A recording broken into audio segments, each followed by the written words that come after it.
All right, American history students, we're going to do just a quick post-class thing just to kind of wrap that up. And we're talking about, I want to just sort of wrap the Native American thing up by talking about the Chester Arthur, his writing on American Indian policy in 1881. And I want to restate the point that, you know, vilifying anybody in the past who did anything that we look back on and go, man, that's terrible. What were they thinking? You know, it shouldn't be your first instinct. We certainly can look back and say, man, that was a bad person. But that shouldn't be your first instinct. Your first instinct should be to realize, well, was this good? Was this bad? Was this respectful? Is this how people should be treated? And then, of course, I always want you to think about the modern day and what are we doing today that we accept as normal, that we might even champion, that someday someone will say, what were those people thinking? Anyway, as ever, my goal is to get you to think, not tell you what to think. So Chester Arthur, I just want to take a quick look at his American Indian Policy Statement, 1881. It's nice, concise writing. And he talks about, you know, the Native American problem. It's been a problem for way too long and government hasn't done enough. We can agree with that. Unsatisfactory results. So he kind of, his little preamble here is talking about it as a problem, and there's been skirmishes, and he says, well, you know, we don't even know whose fault it is. Now, this is pretty, you know, kind of advanced in a way. I blame the white people moving out there. Not necessarily them, but government policy. It's complex. I don't know who I blame anymore. Maybe it's not. Maybe I shouldn't be blaming. Isn't that what I just said? Don't blame people? Well, we'll get back to that later. So Chester Arthur writes that he doesn't even, unsatisfactory results of the policy.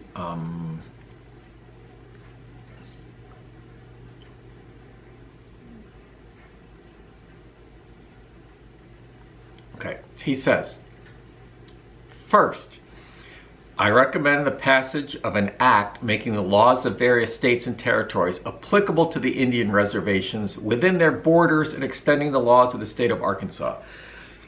So the idea of an Indian reservation, even today somewhat, is that it's almost a sovereign spot. It is not the United States. It is whatever tribe that is. And by the way, from what I can understand, a lot of Native Americans would prefer to be called by their tribal name rather than Native Americans or Indians or anything like that. I am a Lakota. I'm not a Lakota, but, you know, Lakota, Sioux, Iroquois, Wampanoag is how they would prefer to identify, from what I can tell. So, you know, Arthur in some ways saying, you know, we're going to bring them in to be fully Americans and the laws of states are going to apply to them. They'll have the protection of the law, right? So if someone commits a crime against a Native American, well, that person who committed the crime will be brought to justice. I'm skeptical that the law was applied equally to Native Americans and white people depending upon their treatment of each other. So first off, apply white man's law to the Native Americans is Arthur's idea. Maybe well intended. Second, of even greater importance is a measure which has been frequently recommended by my predecessors in furtherance of several bills, the enactment of a general law permitting the allotment to such Indians, at least as desired, a reasonable quantity of land secured to them by patent. That's giving it, you know, here's title to it. And for their own protection made inalienable for 25 years. So here's some land for you, Mr. and Mrs. Native American, and your kids and maybe your grandparents or whatever. That's not how the Native Americans operated, right? They maybe had tribal territories, but they didn't have personal land ownership like we have today, right? I can look out my window and I can see my boundary and I can walk the boundary of my property in about 40 seconds. And to say, okay, we're going to be generous and here's land for you, no charge, that's culture destruction. That's saying, be like us and believe in this idea of owning land. Maybe it was hard for Chester Arthur and other people to even conceive. Maybe it's hard for us to conceive of not owning a piece of land. Or think of it this way, it's hard for us to conceive of a piece of land that isn't owned by someone, right? Maybe a public park, but still the government's in charge of it. So, firstly, the laws of the United States government and of states will apply to Native Americans, says Chester Arthur. I can see how someone might think that was good. Here's land. I can see how someone might think that was good.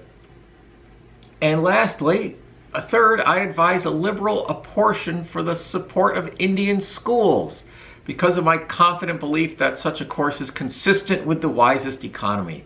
They are doubtless much more potent for good than the day schools upon the reservation, as the pupils are altogether separated from the surroundings of savage life and brought into constant contact with civilization. So we got to get those kids out of that savage, backwards world of tribes. Let's get them to our schools, boarding schools, get them away from their families, get them away from that language. Let's make them civilized. Let's make them us. You know, view this how you want. We know that these three things, looking back, we go, oh man. But I can see how in a time period some people would look at this and go, yeah, you know, we live good lives. We're civilized people. We believe in our culture.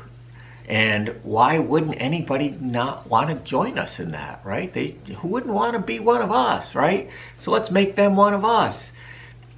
So again, I don't think we need to get all judgy, but get judgy if you want. But we do need to understand how a culture was destroyed. And there are a lot of interviews online. You can find them.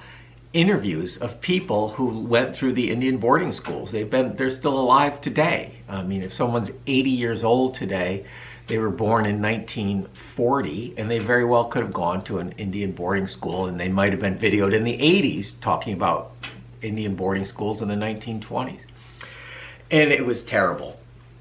You know, they were brainwashed. They were stripped of their culture. They were raised one way up to age 6 or 7, say, and then told that was completely wrong. And talk about messing a kid up, right? Talk about messing a kid up. So were they well-intended? Were the nuns who were beating these kids and trying to get them to be Christian well-intended? Yeah, because they believed Christianity was best. And if you believe something's best, why wouldn't you want them to have it? I understand it, right? I understand it. And I hope you understand this as well. So giving them land sounds great, but they didn't want a parcel of land. Maybe some did. Maybe some did. I don't know. But it's certainly a destruction of the culture. So we read this Chester Arthur document, and you could quite easily, if you didn't know and study it and take a history class, you'd say, yeah, good for Chester Arthur. But we look at it and we go, this is a destruction of a people, right? We wouldn't want someone coming in and re-educating us, telling us we can't own land, and taking away everything that we hold dear in our culture, that we really kind of like. So that's important. Since I have a few minutes left here, I want to talk about the research paper again. We don't, in class we stay pretty focused on the history, and we have all we can to get through that.